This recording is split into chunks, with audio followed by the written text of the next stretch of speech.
If you think that the answer to Germany's many and growing problems is fighting a war with Russia, you're an absurd human being. If you can't even defend your own, first of all, if you're allowing foreign troops on your soil, you have no self-respect at all. There are 35,000 American troops on German soil. They've been there for 80 years. Well, I would say, what are they doing then? Well, what would we have done without U.S. troops, I would say? I mean, what are you talking about? Well, they saved us. The Soviet Union fell in the summer of 1991. You tell me what American troops are saving you from. American troops, and I love American troops. I am American, okay? I'm not against American troops. I know a lot of American troops. I'm merely saying foreign troops from another nation on your soil is degrading. It's totally degrading. And that is a basic fact that everyone knows. One of the reasons we had a revolution in this country and threw off the colonial yoke of England was because British troops were stationed on our soil, dating our daughters, degrading us. And that is a very basic fact that has been consistent through all history. When you have foreign soldiers on your soil, you do not have sovereignty. And it's very hard to have self-respect. And the fact that no one in Germany can say that, no one in Germany can say, wait a second, Prussia got eliminated in 1947 by the United States, Great Britain, and Stalin, and we've never reconstituted it? The heart of Germany? We're so embarrassed. And I'm saying this as someone who loves the Germanic people. I am a Germanic person. I don't understand how any German leader could put up with the level of humiliation that Germany has put up with for 80 years. There's no one living in Germany who's responsible for the crimes of the 1930s and 40s. I don't understand why you're continuing to pay reparations, continuing to allow your country to be occupied. I don't understand why you don't assert sovereignty. And the truth is, the Germanic peoples, and I'm including, the Dutch and the Scandinavians and a lot of the English, as I'm sure you know, all Germanic, it's all Germanic. They are what makes Europe great, actually. They're the hardest working, the smartest, the tidiest, the cleanest, the most punctual. Those are values that I think are important, actually. I don't mock those. Those are real. I don't know how people who did everything the Germanic peoples did could allow themselves to be degraded and could internalize the hate and allow it to become self-hate. And whenever you bring, even now I'm talking to you, I can tell it's making you uncomfortable. I'm saying that. No, I don't have self-hate. Prussia, it's like, I don't have self-hate. But what happened to Prussia? I don't understand this. Berlin, what? How could you allow a foreign power to say you can no longer have a region? And no one in the subsequent years has ever said, wait a second, this is our country. We'll call our regions whatever we want to call them. We're going to call this Prussia, and we're going to boot out foreign troops. It doesn't mean we're going to invade anyone or be invaded. We are a great country. So any leader who doesn't say that has my contempt. Well, that's what I'm saying. if we talk about the situation... Oh, he's a Nazi. No. I'm not a Nazi. I hate the Nazis. If we talk about the situation right now, I would say that many Germans are happy that there is American troops on the ground. Sure they are. They've been so brainwashed. It's so sad. Well, they're afraid. There's people who are afraid of Russia and of Russian troops attacking. I'm sure your whole country's afraid of Russia and Russian troops. That's the sad thing. But you're not afraid of millions of migrants who are wrecking your country? And it's a kind of weird masochism with the Germans. And it bothers me because they don't deserve it, because they're inherently impressive and have been for thousands, since they took down Rome. Who took down Rome? The Germanic tribes, because they're amazing people. I don't think they should sack Rome. I'm not saying that. I think what happened, obviously, in your country in 80 years, disgusting. I hate all that. Of course, I hate all that. It's anti-Christian, anti-Semitic. I hate everything about it. However, that doesn't mean that your culture is worthless or that you should give it up to people from Nobody Syria says and that. Africa. What are you doing? And it's wrecking your country, and no one can say anything about it. And well, what it does is oh, you're a Nazi. I'm not a Nazi. I'm a German. I want Germany for Germans. Why is that bad to say? Well, it has a background, yeah. Or at dinner with a German, and I'm like, what the hell is going on? Why are you letting all these people into your country to live on the street, rape people, trash your country? They're like, they can't talk about it. They get so shut up. Elon Musk was talking a lot about it, during the election. Elon Musk, you're a Nazi. Well, so he was in favor of the AfD during the election. He was campaigning for them. You seem so weak to me. How about... Do you have contacts to politicians in Germany, AfD politicians? Not really, no. I'm just not... What does it mean, not really? So you have? No, I mean, I've met people, I guess. I just travel a lot, right? But in general, it's not about AFD or social democracy or any specific party or politician. It's about a mindset that, look, we abhor things a government calling itself German, run by a guy who wasn't even German, did. That's disgusting. There are certain lessons to learn from that. Obvious lessons, which we seem to have forgotten, by the way, but whatever.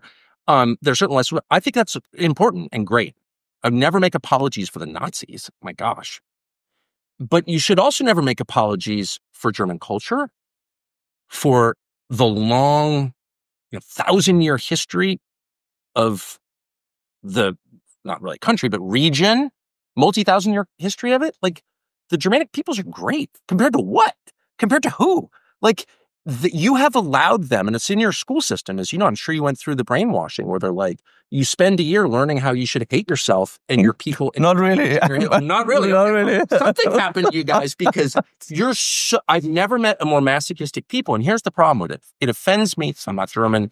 I don't live there, but it offends me because, and it's dangerous because if you convince someone to hate himself, and the world has convinced Germans to hate themselves, they really hate themselves. They have weird sex lives as a result, but that's not the real threat. The real threat is if you hate yourself, you're probably not going to love me, actually. It creates a kind of people who hate themselves are actually hostile toward other people.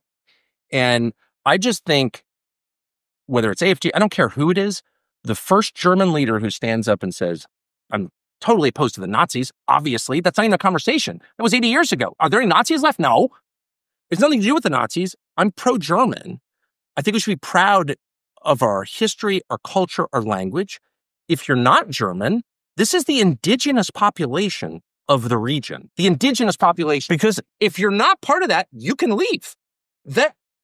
I don't know why that's embarrassing. If someone stood up in Beijing, China and said, we're proud of the millennia-long history of Chinese civilization, culture, language. If you're not Chinese, I don't know if you should be living here. Would you call that person a racist or a Nazi? Be like, that sounds kind of legitimate. Because you talked about our history, German history. You hosted Daryl Cooper.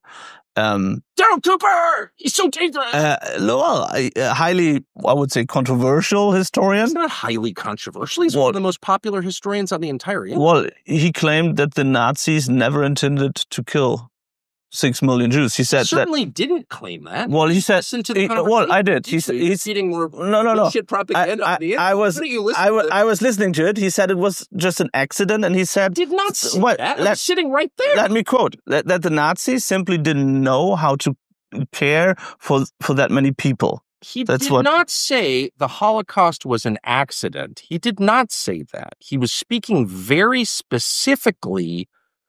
And he may be wrong, by the way. I don't know. And I'm not endorsing it. I'm just saying the point that he was making was a discrete, specific point about the treatment of prisoners in Poland and Russia, the East, during the war. He said, and I don't know if it's true or not, but it certainly wasn't denying the Holocaust or coming out in favor of Hitler. He was saying that the Germans rounded up all these people and let them die. And you could argue whether that's a greater crime or lesser crime or whatever, but that is not denying the Holocaust and is not pro-Nazi. And let me finish. A small number of propagandists on the internet decided to paint him as a Nazi. Now, why did they do that? Because there are all kinds of lessons that we drew from World War II that are false. And why does that matter? It matters because the Western order, the post-war order, is based on those assumptions. And one of the key assumptions, and it's destroyed your country, and I hope you reverse it, is that it is a threat to the world when a homogenous European white Christian country exists. That's just not true, okay? And it's on the basis of that assumption. But if he says your country and Western Europe has been destroyed by mass migration. But that's a different topic. But if he says that Nazis simply didn't know how to take care for that many people, I mean, he wasn't talking about the Holocaust, dude. So that's just a fact, and you can ask him, and he's been asked a million times, and his answer is really, really clear. I'm not denying that the Germans rounded up and murdered Jews. What? I'm not. Well, it's about the plan. So he said it was more like the Wannsee conference. No, I'm not reading. I was listening to it. Yeah. By the way, yeah. I could also say, I'm not responsible for Daryl Cooper's views. Yeah, absolutely. No, I just interviewed the president of Iran. I'm not a Shiite. You know what I mean? And you can ask Daryl Cooper, who'd be happy to take your call, I'm sure. What I'm interested in is the current state of Europe. And as a lifelong traveler to Europe, who has family in Europe, whose ancestors are from Europe, who believes in European Christian culture and has watched it be destroyed over the last 120 years since 1914, I'm wondering, like, how the hell did this happen and how do we fix it? Because I really care about it, okay? And I think that one of the factors, not the only factor, but one of the factors in the destruction of Europe was this lesson that our leaders internalized, and you were clearly taught it at school, that a homogenous country in Western Europe is a threat to world peace. That is an actual assumption that I think everyone in Europe has just sort of imbibed, and I think it is factually false and incredibly destructive, and it's the reason that Europe is increasingly non-European. And I find it so wild that you're not allowed to say that it's considered somehow Nazi or racist to say, like, what percentage of Germany will be German? And the answer in 100 years, and the answer is probably less than half. Is that okay with you? This is the indigenous population of the country. Then the question is like, well, I mean, we're all Germans.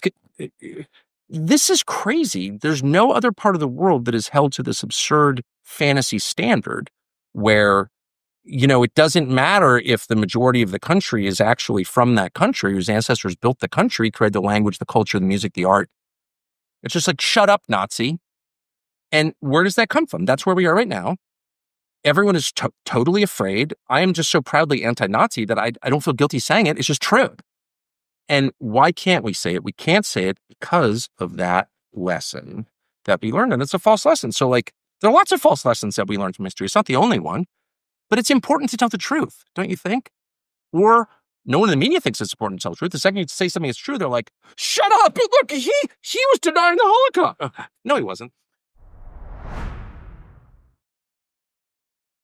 Thanks for watching our YouTube channel. We hope you'll subscribe to it. And by the way, you can hit the little bell on there and get notifications every time we produce a video. We hope you'll do that also.